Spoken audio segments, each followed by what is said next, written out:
সবাই কেমন আছো? আশা করি অনেক ভালো আছো।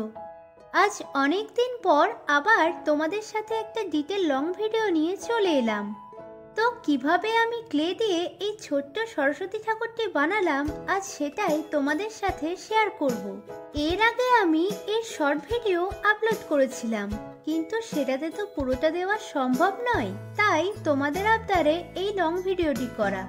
তো চলো কাজের কথায় যাওয়া যাক। তো এই কাজটি করার জন্য আমি সম্পূর্ণ মোল্ডেড ক্লে ইউজ করেছি। তার জন্য প্রথমে বাজার থেকে আমি এক ডিব্বা ক্লে নিয়ে চলে এসেছি। এরপর স্টোর রুম থেকে কিছু কাঠের টুকরো নিয়ে আসি মায়ের বসার আসনের জন্য। এরপর আমি একটু একটু করে ক্লে নিয়ে সরস্বতী মায়ের মূর্তির সাথে সাথে হাঁস, বই, কলমগুলো তৈরি করে নেব। যেহেতু আমার বিনাটি আগে থেকেই তৈরি করা ছিল, সেই জন্য এখানে বিনার ভিডিওটি আর করা হয়নি। তোমরা চাইলে আমার বিনার ভিডিওটি গিয়ে দেখে আসতে পারো, ডেসক্রিপশনে আমি লিংক দিয়ে রাখবো।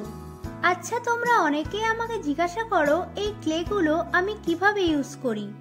তো এই মোল্ডেড ক্লের মধ্যে দেখবে দুটো প্যাকেট থাকে, একটিতে রাইসেন আর একটিতে হার্ডনার।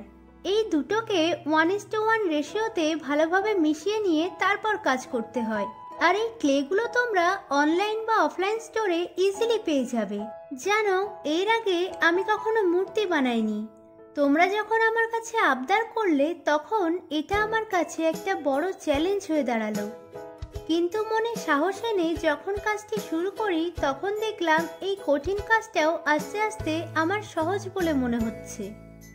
আর এটা তোমাদের কাছে 3 মিনিটের একটি ভিডিও মনে হলো, এই মূর্তিটি কমপ্লিট করতে আমার গোটা একটা দিন এবং রাত লেগে গেছে। তবে নিজের হাতে গড়া প্রতিমা পুজো করার মধ্যে একটা আলাদাই শান্তি আছে, তাই না? আচ্ছা, তোমরাও কি কখনো এমন করেছো? তাহলে আমাকে জানিও। দেখো, কথা বলতে বলতে আমার সরস্বতী মায়ের কালার করা প্রায় কমপ্লিট। এরপর বানিয়ে রাখা হাঁস, বই, পদ্ম ফুলগুলো একে একে কালার করে নেব। আর তোমরা অনেকেই এটাও জিজ্ঞাসা করো যে আমি ক্লে মেটেরিয়ালস গুলোই কি কালার ইউজ করি। তো আমি এখানে ক্যামেলের অ্যাক্রিলিক কালার ইউজ করছি। আর এই কালারগুলো তোমরা অনলাইন বা অফলাইন স্টোরে খুব সহজেই পেয়ে যাবে। তো এই ছোট্ট ছোট্ট জিনিস কালার করার পর সবশেষে সরস্বতী মায়ের বসার আসনটিতেও একটু কালার করে নেব। কালার করার পরেও আসনটি একটু ফাঁকা ফাঁকা লাগায়, তাই ঠিক করলাম এর ওপরে একটু আলপনাও দিয়ে দেব। এই দেখো, কথা বলতে বলতে আমার কাজটিও কমপ্লিট।